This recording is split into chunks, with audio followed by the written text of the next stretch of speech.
Bonjour et bienvenue dans la 6e saison du Podcapsuleur, le podcast qui aime la bière et les brasseurs. Je m'appelle Olivier Valcura, je suis journaliste et depuis septembre 2018, je vous emmène à la découverte des brasseries et à la rencontre d'hommes et de femmes au parcours de vie extrêmement variés qui, un beau jour, ont décidé de faire de la bière leur métier. Chaque visite est différente, ce qui reflète la diversité et la vitalité du milieu brassicole qui ne cesse de se développer. Après notre petite escapade en Belgique, revenons en France, direction le Grand Ouest.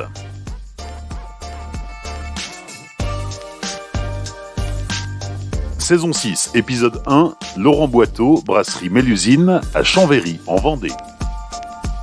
La brasserie Mélusine aurait dû mettre la clé sous la porte il y a bien longtemps si Philippe Boiteau ne l'avait pas rachetée in extremis en 2005 alors qu'elle était vouée à disparaître. 3 ans après le rachat, il transmet le bébé à son fils Laurent qui, d'investissement en agrandissement, a fait de la petite brasserie artisanale du Bocage vendéen la grande brasserie Mélusine qui a produit 17 000 hectolitres en 2021. Nous sommes d'ailleurs en août 2021 lorsque je me rends en Vendée pour enregistrer cet épisode. C'est Laurent Boiteau qui nous accueille. Bonjour Laurent Boiteau, bienvenue à la brasserie Mélusine à Chambéry en Vendée. La brasserie Mélusine, Laurent, elle a 20 ans en 2021, elle a toute une histoire que tu vas nous raconter. Oui, c'est une brasserie qui a 20 ans, qui a connu une histoire un peu tumultueuse avec des premiers propriétaires en 2001 qui rapidement vont liquider fin 2004, début 2005 et puis une reprise à l'époque par mon papa qui lui était distributeur de bière et qui décide au moment de la retraite, après avoir vendu de la bière toute sa vie, d'en fabriquer. Et puis au bout de 3 ans, il se souffle un peu, il avait quand même l'âge de partir à la retraite et moi j'étais en recherche d'une entreprise à reprendre. Il m'a accompagné et aujourd'hui c'est moi qui dirige cette brasserie. Oui, parce que toi, tu n'étais pas brasseur, tu étais informaticien, tu travaillais à Paris, tu vivais dans l'Ouest, à Nantes. Il y avait une famille derrière tout ça et c'était un petit peu compliqué. Ouais, c'est ça. Alors moi, j'ai commencé ma carrière, on va dire, dans une boîte d'informatique, un éditeur. Donc j'ai vendu du logiciel, du jeu vidéo pendant des années, puis pris un poste au siège à Paris avec une vie effectivement parisienne la semaine et provinciale le week-end et avec des enfants qui me demandaient où j'habitais quand j'étais pas chez maman le week-end, quoi. Donc j'ai commencé à chercher des boîtes et je suis arrivé là presque par hasard, parce qu'évidemment, issu d'une famille de distributeurs de boissons, on va me dire qu'aujourd'hui c'est pas le hasard, mais c'est pas ce que j'avais cherché au départ. Comment d'informaticien on devient brasseur ? Comment on devient brasseur et comment on quitte l'informatique ? L'informatique, déjà, j'avais fait le tour. J'ai fait 15 années dans cette boîte. Et puis la bière, voilà, c'est là où c'est pas complètement le hasard. C'est quand tu es fils de distributeur, tu as traîné dans les bars, tu as fait des saisons l'été, tu as livré des fûts de bière et finalement tu as une espèce de petit vernis, donc tu pars pas complètement de zéro finalement. Mais il y avait tout à faire ici. Ah ouais, il y avait tout à faire. Il y avait tout à faire et j'étais surtout pas brasseur. Moi, j'étais plutôt dans la partie commerce. Donc le premier truc qu'on a fait, c'est bosser sur la qualité des produits, embaucher un ingénieur en brasserie qui est aujourd'hui associé avec nous. Et puis on a petit à petit mécanisé, amélioré nos process, mis de la qualité en place jusqu'à aujourd'hui. Et on continue. Quand ton papa rachète cette brasserie à la barre du tribunal, elle est dans un sale état, les débuts ont été laborieux, ça n'a pas fonctionné, puis finalement les précédents propriétaires ont rendu les armes. Quelles vont être les grandes étapes pour relancer la machine et finalement recréer une brasserie ? Parce que acheter du matériel c'est bien, mais il y a tout à faire derrière, jusqu'à ce qu'elle atteigne son envergure actuelle. Ouais, alors il a fallu travailler et changer le matériel. Effectivement, il y a quand même une station de brassage qui tenait la route, qui était à l'époque une 20 hectos de chez Fooding. Mais une ligne d'embouteillage qui venait du monde du vin, qui oxydait la bière, c'était juste terrible. On ne maîtrisait pas les refermentations en bouteille, ni en fût d'ailleurs. Donc il a fallu repartir de zéro sur quasiment tout. Et c'est Laurent mon brasseur, qui a mis tous les process en route. On a choisi le matériel ensemble. Puis petit à petit, effectivement, on a amélioré les choses en sélectionnant nos matières premières, en revisitant l'ensemble des recettes. Et puis il y a aussi cette partie visuelle, image. Il y a 10 ans, on écrivait sur nos étiquettes bière de Vendée. Alors on va vendre, toi, une bière à Nantes quand tu as écrit bière de Vendée sur tes étiquettes. Donc on a effectivement gommé tout ce côté local. Et puis on est parti plutôt sur je vends des produits artisanaux ou des produits craft, mais pas un produit vendéen. Et au milieu des années 2000, quand la brasserie Mélusine recommence à reprendre du poil de la bête, le marché de la bière en France, c'est encore compliqué. Ah oui, je confirme, c'est très compliqué. Les bières artisanales sont encore toutes troubles. Il y a autant de bières acides que de bières relativement correctes en qualité. Il y a très peu de brasseries en France, probablement 300. Et donc effectivement, les débuts sont compliqués. Et puis petit à petit, le marché s'ouvre. On voit les brasseries fleurir. Et finalement, on se dit, plus il y a de brasseries, plus on vend de bière. Hein. Il y a un dicton qui dit « Plus il y a de pizzerias dans la rue, plus les gens mangent de pizza ». Ouais, plus il y a de brasseries, plus on boit de bière et plus on boit de bonne bière surtout. En 2009, 1800 hectos, c'est rien par rapport à aujourd'hui où en 2021, tu vas clôturer pratiquement à 10 fois plus. Ouais, on va clôturer à 17 000. Alors 1800, c'est rien. C'est d'autant plus rien qu'à l'époque, on travaille avec un seul distributeur. On fait quasiment que du fût. Et voilà, il pèse 70% de notre chiffre et c'est très dangereux pour nous. Donc on rame et on cherche d'autres moyens de distribuer les produits via d'autres distributeurs. Et petit à petit, d'abord on avait tellement peur que ça ne marche pas qu'on a beaucoup ramé commercialement. Et puis une fois que la machine est lancée, les hectos sont arrivés, la qualité s'est améliorée. Et finalement, c'est une espèce de roulement qui fait qu'aujourd'hui, chaque année, on progresse fortement. On progresse, mais finalement le fût reste très présent dans la brasserie. Ça représente à peu près 50% des volumes. Ouais, avant Covid, c'est... un hecto de bière en fût vendu pour un hecto de bouteilles vendues. Ouais, c'est la moitié de nos volumes. Puis le Covid est arrivé. Et là, on s'est dit, parce qu'à l'époque, on faisait 15 000 hectos, on s'est dit, OK, si on ne réagit pas, demain, on va faire 7 500. Donc, on est allé s'attaquer à des nouveaux marchés, notamment la GMS, ce qui nous a permis d'exploser nos volumes de bouteilles et compenser les fûts perdus. Ce qui nous a permis, notamment l'année dernière, de continuer de progresser alors qu'on aurait dû finalement faire moins 50. Et avant la crise sanitaire, Mélusine était pas du tout en GMS, un peu en GMS ? Ouais, on était un petit peu en GMS, on travaille avec des petites centrales locales et puis on est allé chercher d'autres centrales. Il y a aussi l'arrivée de Parisis qui nous a permis de restructurer toute la force commerciale et aujourd'hui on a une personne qui gère les enseignes chez nous et qui va effectivement vendre nos produits dans les centrales nationales. Alors ça veut dire quoi l'arrivée de Parisis ? Ça veut dire qu'aujourd'hui on mutualise notre commerce et que via une holding, en fait, on va donner les moyens à Parisis de reconstruire un outil, chose qu'on est en train de faire, de réinvestir dans du matériel. On va rénover l'ensemble de la gamme, y compris les visuels, et repartir en conquête du marché parisien qui est juste énorme, avec finalement pas tant d'intervenants que ça vu la taille du marché. Tu nous disais qu'il y a quelques années, Mélusine était une bière très estampillée Vendée, et puis aujourd'hui c'est finalement de moins en moins le cas. Le Mélusine sur le marché parisien, ça donne quoi ? Eh bien, Mélusine sur le marché parisien, ça marche bien, et ça marche bien parce que, comme je te l'ai dit tout à l'heure, c'est plus de la bière de Vendée, c'est de la bière artisanale. On vend un produit, pas une région. Puis voilà, on a des marques qui nous permettent aussi d'avancer. Quand tu vas voir un distributeur et que tu lui dis, moi, je fais la bière Hellfest, Hellfest, ça parle partout en France. C'est pas compliqué finalement. C'est pas notre plus grosse vente, mais ça fait partie des plus grosses ventes.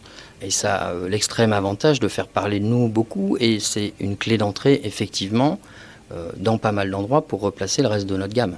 Si tu devais définir la brasserie Mélusine sur le marché de la bière aujourd'hui, clairement ici on est quand même dans ce qu'on peut appeler une usine, je ne pense pas que ce soit un gros mot, malgré tout ça reste de la bière artisanale. Comment est-ce que Mélusine se positionne aujourd'hui sur le marché ? On regarde globalement ce qui se passe sur le marché, on a des brasseries industrielles qui pèsent au moins 2/3 des volumes. On a des brasseries très geeks qui pèsent une toute partie du volume et puis quelques bières d'importation. Et nous, on se dit, au milieu, là, entre ces super geeks et ces gros mastodontes industriels, il y a de la place. Et il y a de la place pour les gens qui veulent boire autre chose que des bières premier prix. Et c'est ça, c'est ce marché-là qu'on vise. On ne sera jamais des geeks, mais on ne sera jamais non plus des vrais industriels. L'idée, elle n'est pas là. L'idée, c'est de conserver notre savoir-faire, nos méthodes de fabrication, pas d'additifs, pas d'édulcorants, pas d'antioxydants. On essaye de bosser qu'avec des matières naturelles et d'être juste authentique.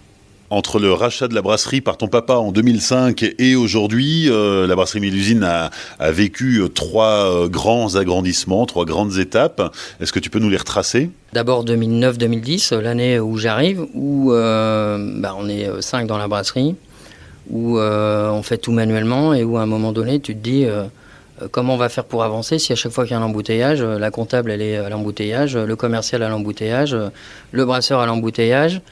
Comment on vend, comment on gère, comment on livre. Donc on décide de mécaniser. Et ça nous permet d'avancer, de chacun faire son job et du coup de progresser commercialement en logistique, en qualité produit. Donc ça a été bénéfique sur tous les points. Et puis en 2015, nouvel agrandissement parce que l'outil de brassage ne suffit plus. L'enfûtage ne suffit plus, la cuverie ne suffit plus. Donc on change encore le matériel. Et puis 2018, on se dit, on reconstruit à nouveau, et cette fois, on va essayer de réfléchir un petit peu plus sur l'avenir et sur ce qu'on rejette. Donc on a acheté un générateur d'azote, on a isolé l'ensemble de nos tuyaux de vapeur, on a racheté une Kaspar Schulz qui nous a permis de faire beaucoup d'économies d'eau et donc aussi beaucoup moins d'effluents. Et puis effectivement, on peut brasser aujourd'hui 3 ou 4 fois dans la journée, ce qui nous permet d'avoir une productivité plus importante. Et ça, c'est notamment utile et efficace quand, après une fermeture administrative très longue, il faut relancer toute la production de fûts. Oui, carrément. Là, on se trouve sur un été juste affolant. On a quand même une grosse saisonnalité, nous, parce qu'on est proche de la côte. Et depuis 3 mois, on se retrouve à vendre 3000 hectos par mois, alors qu'on a une capacité à peine de 3000 par mois. Donc effectivement, il y a un moment donné... cet outil, il nous sert bien quand on est débordé. Et il va commencer à devenir un peu juste, vivement le prochain agrandissement. Qui est prévu pour ? On en discute. Et qui comprendra quoi ? Ça va commencer par de la cuverie qui va nous permettre d'avoir un peu de souplesse dans notre prod et lisser les pics. On va terminer notre station d'épuration là, qui nous permettra aussi de rejeter propre. Et ça, c'est un point important. Et puis, il va falloir aussi racheter du fût parce que notre parc commence à être un petit peu court. Et le parc, aujourd'hui, il est de combien ? Aujourd'hui, on a 19 000 fûts sur le parc. Pour faire 9 ou 10 000 hectos, c'est un peu court. Donc, il va falloir qu'on en rachète quelques milliers. On va visiter ? On y va, avec plaisir. Donc ici on est dans la meunerie, dans lequel on a les trémies, le moulin et les stocks de malt. Alors des silos à l'extérieur pour les pilsen et puis tous les spéciaux, les maltes bio à l'intérieur. Donc on travaille avec un moulin à 4 rouleaux qui va nous permettre d'avoir une mouture très régulière, la plus fine possible et la plus homogène possible. Et puis on a plusieurs trémies puisqu'on va lancer des brassins toutes les 3h30 environ. Alors on brasse par 40 hectos, donc c'est entre 700 et 1200, 1300 kg de malt par brassin. Alors une fois qu'on a fait le concassage, le déversement se fait par des tuyaux et puis on vient faire tomber la mouture dans la cuve d'empâtage avec de l'eau chaude. Et puis on commence notre empâtage gentiment avant de faire nos paliers de température pour lancer la saccharification. L'idée c'est qu'on travaille sur une station à 4 vaisseaux. Donc un premier vaisseau qui sert à l'empâtage et au palier, à la saccharification. Puis après on va passer dans une cuve filtre qui va nous permettre de séparer les drèches du mou et de récupérer un mou sucré évidemment. On éjecte les drèches à l'extérieur, ça part dans une benne, on a des éleveurs qui se relaient et qui viennent chercher les drèches pour nourrir leurs bêtes. Et puis on envoie la partie liquide dans la cuve d'ébullition. Entre 1 heure et 1 heure et quart d'ébullition en fonction des recettes, les houblonnages à l'ébut, les amérisants et puis tout ce qui est aromatique en fin d'ébullition. On part ensuite dans un whirlpool pour séparer les protéines et puis on va dire les plantes et les déchets qu'on a produits. Et puis on s'en va par un échangeur et on part en cuve de fermentation. C'est très classique. Alors on est ici uniquement sur des cuves de fermentation de 80 hectos et comme vous l'avez entendu avant, on brasse par 40. Ça veut dire qu'il nous faut 2 brassins pour remplir une cuve et on peut brasser ici jusqu'à 4 fois par jour. Donc l'idée c'est qu'on pourrait remplir 2 cuves par jour. Donc on envoie le mou sucré et houblonné évidemment dans la cuve de fermentation. On introduit nos levures et les levures, qu'est-ce qu'elles vont faire ? Eh ben, elles vont manger tout le sucre qu'on a transformé tout à l'heure au moment de la saccharification, se multiplier. En se multipliant, elles vont fabriquer de l'alcool et puis du CO2 qui va venir saturer le produit. Donc cette fermentation, elle va durer en fonction des bières entre 4 et 10 jours. Évidemment, plus j'ai de sucre, plus je vais avoir une fermentation qui va durer longtemps. Et puis quand on a fini cette fermentation, on va mesurer la densité pour s'assurer qu'on n'a plus de sucre fermenticible dans la cuve et que le produit est correctement fermenté. Puis on va partir en garde. Donc là, on met la bière au froid. Ça va nous permettre notamment de séparer les levures du reste du liquide. Et puis là, on a deux sorties, une purge. Alors chaque jour, on va éliminer un peu de levure. Et puis un tir au clair qui va nous permettre de récupérer la bière avec le moins de levure possible dans le mou. Et à cette étape, on se retrouve avec un produit qui est déjà gazeux, qui est alcoolisé et qui est quasiment terminé. Voilà, en gros, 3 semaines de travail en cuve. Les tanks de fermentation sont isobarométriques, c'est-à-dire qu'on conserve le CO2 produit par les levures. Donc à ce stade-là, la bière est déjà gazeuse. La bière est déjà gazeuse, alors on garde une petite marge de sécurité parce qu'on va égaliser ensuite au moment de l'embouteillage avec un petit peu de CO2 rajouté. Voilà. L'idée étant d'avoir des produits qui sont gazeux à peu près tous de la même manière, hein, qu'on n'ait pas une mélusine très gazeuse un jour et puis beaucoup moins le lendemain. Alors évidemment, pendant toute cette période de vie en cuve, on lance des analyses microbio. Donc nous, on s'est équipé d'une PCR, on a un petit labo interne qui nous permet de faire des prélèvements et des analyses de l'ensemble des lots qu'on produit. Ce qui permet de vérifier la constance de la bière et sa qualité. Alors ça permet surtout de vérifier qu'il n'y a pas de bactéries lactiques ou de pédocoques ou d'autres intrus dans la bière qui pourraient lui donner des faux goûts. Donc il y a ce contrôle-là évidemment qui est important, la microbio, mais aussi un contrôle gustatif. Parce que c'est bien de ne pas avoir de bactéries, mais c'est la bière à goût de merde, elle a goût de merde. Hein. Donc l'idée quand même c'est de s'assurer que le produit est bon. Ça arrive souvent ? Ça arrive pas souvent, mais ça peut arriver. Il faut vérifier. Et qu'est-ce qu'on fait dans ce cas-là ? C'est les goûts. Malheureusement, c'est les goûts. Ça représente combien de brassins par an qui sont foirés ? On va dire qu'on a, nous, un taux de casse qui est entre 1 et 3%. Donc c'est acceptable. Donc évidemment, chaque cuve a un numéro de lot. On note sur chaque numéro de lot une densité, le volume qui est rentré dans la cuve, l'origine des levures, puisqu'on les réutilise plusieurs fois, et la date du brassage. Et ce numéro de lot, en fait, vous allez le retrouver sur les capsules de fût, vous allez le retrouver gravé sur les bouteilles. Ça vous permet de savoir quand a été fait ce lot, et surtout, si demain il y avait un problème, d'être capable pour nous de rapatrier un lot complètement, qu'on ne serve pas aux gens un produit qui est non conforme. On a parlé tout à l'heure de houblonnage.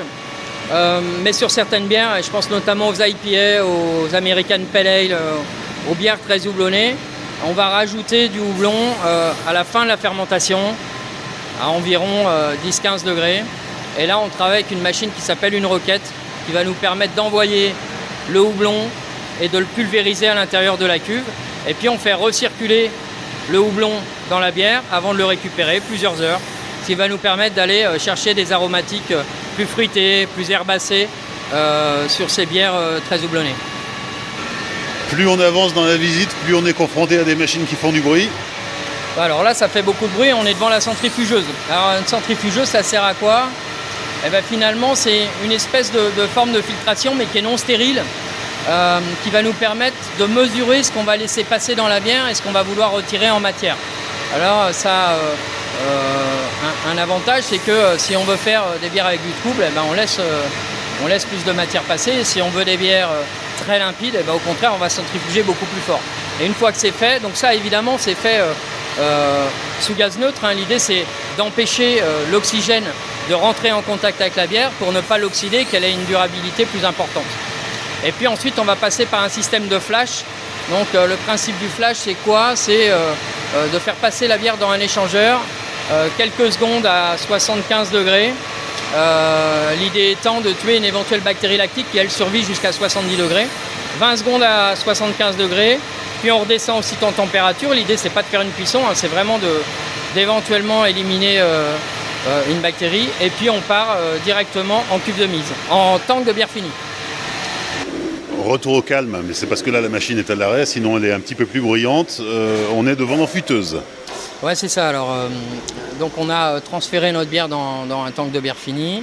Et donc là, elle est prête à être enfûtée. Donc on va commencer par mettre des fûts vides dans la machine. Ils vont être remplis de liquide de nettoyage avec des températures, des temps de contact.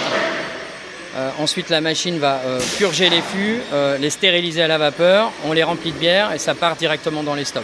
Donc là, on travaille à 60 fûts à l'heure. Alors, on a pris un petit peu d'altitude pour arriver devant cette machine qu'on ne trouve pas dans toutes les brasseries. Hein. Non, on ne trouve pas ça dans toutes les brasseries. Alors, on a déjà parlé un petit peu d'oxydation tout à l'heure quand on était devant la centrifugeuse. Et donc, quand on fait passer la bière d'un tank à l'autre, eh bien, évidemment, ce qu'on cherche à éviter, c'est le contact avec l'oxygène une fois de plus. Or, pour éviter ce contact avec l'oxygène, ça veut dire qu'il faut purger la cuve de l'air qui est à l'intérieur de cette cuve. Et pour le purger, on envoie un gaz neutre. Alors, ça peut être du CO2. Nous, on évite parce que c'est polluant. Et ça peut être de l'azote. D'où l'idée d'acheter ce générateur d'azote qui nous permet de flusher nos cuves, donc de les remplir plusieurs fois d'azote avant de les remplir de bière. Une fois qu'on est sûr qu'il n'y a plus d'oxygène, on envoie la bière qui est sous gaz neutre et on n'a pas d'oxygène dans notre produit et on rejette l'azote dans la nature qui lui est non polluant contrairement au CO2. Donc là on vient de franchir un gap, c'est-à-dire qu'on est vraiment dans un souci de réduire au maximum l'empreinte de la brasserie sur l'environnement. Oui, c'est exactement ça. Alors il y a le générateur d'azote, il y a l'isolation de toutes les conduites de vapeur pour éviter de perdre des calories. Ce générateur d'azote lui-même d'ailleurs produit un peu de chaleur qu'on va récupérer pour chauffer les stocks. On est aussi en train de finir de construire une station d'épuration pour rejeter propre également. Et puis l'arrivée de cette station de brassage en 2018 là, nous a permis de passer en gros de 9,5 litres d'eau rejetée pour 1 litre de bière produit à 4,5 litres d'eau rejetée pour 1 litre de bière produit. Donc on a divisé nos consommations d'eau par 2, clairement. Laurent, on continue notre visite devant l'un des premiers investissements de la brasserie. Après que tu sois arrivé aux commandes, c'est la ligne d'embouteillage qui avait au départ un objectif, c'était que chacun travaille à son poste et que l'embouteillage ne soit pas une corvée pour les 5 salariés à l'époque de l'entreprise. Ouais, alors pas une corvée et puis surtout que chacun puisse faire son job. Donc cette ligne là, c'est celle de 2018, hein, puisque celle de 2010, elle a fait son temps. Mais globalement, aujourd'hui, on a mécanisé l'ensemble du produit. C'est-à-dire que finalement, on se contente, entre guillemets, hein, parce que ça reste un vrai boulot, d'alimenter les machines, notamment le dépalettiseur. Là, on alimente en palette, on déhousse et puis la machine s'occupe de tout. Donc les bouteilles arrivent dans l'embouteilleuse, elles sont retournées, elles sont rincées, elles sont flushées, c'est-à-dire remplies de gaz neutre, vidées, puis remplies à nouveau. Hein. L'idée, c'est toujours de chasser ce fameux oxygène-là. On les remplit de bière et une fois qu'elles sont remplies, on va venir envoyer une goutte d'eau. Alors ça s'appelle le jetting et cette goutte d'eau, elle va faire déborder la bière au-dessus du goulot. Ça va permettre de chasser tout l'air qu'il y a entre le niveau de la bière et le haut du goulot et on bouche aussitôt. L'idée, encore une fois, c'est de chasser l'oxygène et d'avoir un produit sans oxygène absolument aucun à l'intérieur de la bouteille. La bouteille, ensuite, est bouchonnée. Chez Mélusine, c'est avec un bouchon en liège pour les bouteilles de 75. Oui, ou une capsule sur les 33. Puis ensuite, on va passer devant une petite machine qui va venir prendre une photo de chaque bouteille et s'assurer que la bouteille est correctement remplie. Alors, on a une tolérance, effectivement, et tout ce qui sort de la tolérance est éjecté. Et puis, le reste s'en va pour être rincé, puisqu'on a fait déborder la bouteille de bière, elle est pleine de bière. On va la rincer à l'eau, la sécher. Puis elle rentre dans l'étiqueteuse pour partir en étiquetage. Donc cette sécheuse, elle va nous permettre en fait d'éviter la condensation et d'avoir des plis ou des bulles sur l'étiquette par exemple. Hein. Et puis ensuite, on passe devant un petit laser qui va venir graver chaque bouteille avec un numéro de lot, une DLUO. Et puis ça s'en va dans l'encartonneuse qui va venir complètement prendre les bouteilles, les mettre dans le carton, fermer le carton. On va imprimer ce carton toujours avec le nom du produit, la DLUO, un gen code, et puis ça part sur un palettiseur automatique et une filmeuse automatique. Et puis les produits sont bons à partir dans les stocks directement. On termine notre visite, Laurent, par le stock, où il fait déjà un petit peu plus frais qu'à l'intérieur de la brasserie. On est bien là. Le stock qui est plutôt vide en ce moment, et c'est bon signe peut-être. C'est bon signe, oui, c'est bon signe. Ça veut dire qu'on a vendu puisqu'on est en train de produire en ce moment, mais c'est pas bon signe parce que ça augure peut-être quelques ruptures. Mais bon, on est bientôt à la fin de la saison, donc on va remonter ces stocks rapidement. Ici, on peut stocker 600 palettes de bouteilles. Voilà, donc 600 palettes, une palette ça fait 4 hecto 50. Donc vous voyez que c'est un peu court pour assumer 17 000 hectos par an.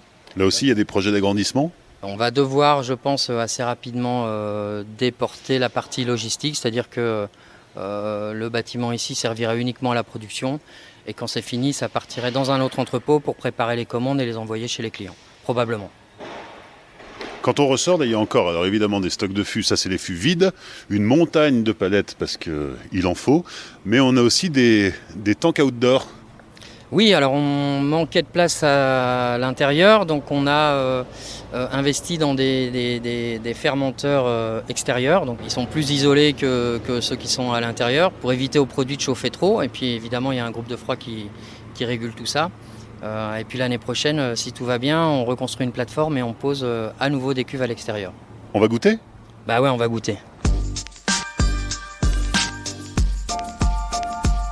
Les 5 dernières minutes avec la dégustation. Laurent, que nous as-tu préparé?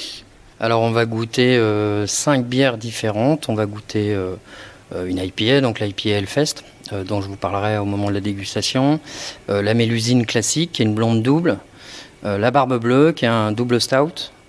Une triple, la Puy d'Enfer, et puis la Blanche Écume. On commence avec la Hellfest. Donc là on est sur une India Pale Ale, donc une bière qui est très houblonnée accru avec un houblon qui s'appelle le Mosaïque, qui va nous donner des notes de mangue, de passion, de fruits exotiques. Et puis on utilise une levure américaine qui s'appelle US05 qui va nous permettre de bien assécher le produit et de mettre en avant les arômes de houblon. Donc c'est une bière qui titre à 6,66 degrés. Évidemment, on est sur une bière Hellfest, qui a une couleur bien cuivrée, qui est très rafraîchissante. Alors c'est une bière dont on a changé la recette il y a quelques mois, parce qu'on utilisait les levures Mélusine qui, elles, amènent plutôt un côté bonbon un peu rond, qui ne correspondait pas à une IPA. Donc là, on est passé sur les levures US pour ces raisons-là. Et puis, on a changé aussi nos méthodes de doublonnage accru, et on va houblonner un petit peu plus chaud qu'avant, dans les alentours des 15 degrés. Deuxième dégustation. Alors la bière suivante, c'est la Blanche Écume. Donc la Blanche Écume, c'est une blanche typée allemande, plutôt Weizen. Donc on n'est pas sur une couleur blanche comme on a l'habitude de les voir, mais sur un produit qui est plutôt orangé, très trouble, avec une levure spécifique qui va nous donner des esters de type banane. Donc la levure est très présente en bouche et on met absolument aucun épice dans cette bière qui titre à 5 degrés. Donc c'est tout en douceur, on sent le blé qui va donner un petit côté acidulé avec une mousse bien blanche qui tient correctement. Troisième dégustation, la Mélusine, qui est la bière blonde classique de la brasserie. On est sur une bière à 6,5, on ajoute un petit peu de miel, un petit peu d'alchimie, plutôt dans la rondeur. On est sur ce qu'on appelle une Golden Ale, c'est une blonde double. On est vraiment sur un produit facile à boire, très peu houblonné, tout en rondeur, rondeur qui est exacerbée par nos levures, là, qui amène, comme je l'ai dit tout à l'heure, ce côté un petit peu bonbon sucré sur la fin. Voilà, très facile à boire. Donc avec la levure Mélusine, c'est quoi l'intérêt d'avoir sa propre levure? L'intérêt, c'est que tu vas avoir des arômes qui vont être complètement les tiens, propres. C'est vrai que les petites brasseries utilisent en général tous plus ou moins les mêmes levures. Alors sur les IPA, où on a des levures qui ne sont pas proéminentes, qui sont là pour être le plus discrètes possible, c'est très bien parce qu'on met en avant les houblons, mais sur des produits un peu classiques, fatalement on va se retrouver avec des produits qui vont tous avoir un petit peu le même goût, en tout cas les mêmes esters de levure. Ce qui n'est pas le cas en l'occurrence pour la Mélusine. On a cette souche depuis le démarrage qu'on utilise sur nos produits un petit peu classiques, et c'est vrai qu'au fur et à mesure des sorties de produits, je pense notamment à la blanche, là, on va utiliser une Moribrew qui est un peu différente, les levures US sur les IPA, oui, on finit finalement par avoir plusieurs levures différentes et puis essayer d'adapter la levure au produit qu'on veut faire. 4e dégustation, la brune de la brasserie Mélusine, qui s'appelle la Barbe Bleue. Alors la Barbe Bleue, qui est un double stout. Alors dans cette bière, on utilise quoi ? On utilise des maltes chocolat principalement. En tout cas pour ce qui est des maltes spéciaux, ça titre à 7. Et on va rajouter dans le produit un petit peu d'anis verte. Et en fait, on va retrouver en dégustation ce côté très chocolaté. Donc on n'a pas une brune très agressive, astringente avec du café, mais plutôt avec du chocolat. Et puis cette petite note d'anis là qui va ressortir des arômes type réglisse.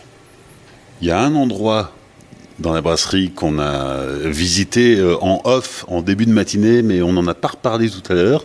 C'est le placard qui sent bon. Ouais, le placard qui sent bon, c'est le placard avec les plantes aromatiques, puisque nous, on s'interdit ici d'utiliser autre chose que des produits vraiment naturels. Donc effectivement, il y a de l'anis, il y a des pétales de rose, il y a du coriandre, des écorces d'orange, tout un tas de plantes aromatiques qui sont sous forme de poudre, puisqu'on va nous venir les mixer avant de les mettre dans le brassin. Et effectivement, ça sent bon.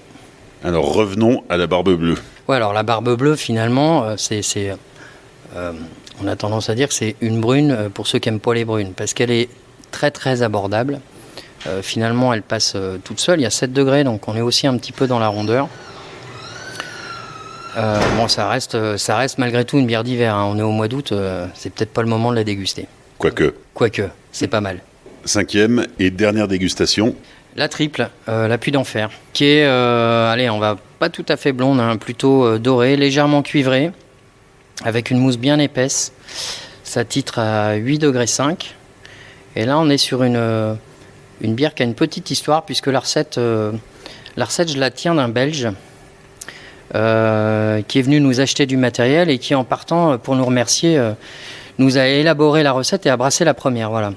Donc c'est un petit hommage que je lui rends là. Voilà. Donc c'est une bière qui est très ronde, alcooleuse évidemment. On est sur une bière à 8,5, très classique. Elle sent la Belgique à mort.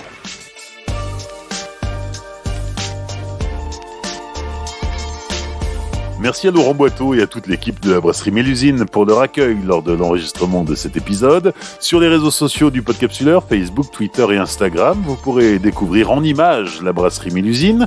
N'hésitez pas à liker, commenter, partager cet épisode autour de vous. Pensez à laisser également un commentaire et 5 étoiles sur Apple Podcast. Et venez aussi discuter sur Tumult, le nouveau réseau social du podcast. Vous téléchargez l'appli Tumult et vous pourrez interagir directement en écoutant le Podcapsuleur. Rendez-vous dans 15 jours pour découvrir une autre brasserie du Grand Ouest. D'ici là, souvenez-vous, l'abus d'alcool est dangereux pour la santé, alors savourez mais sans forcer.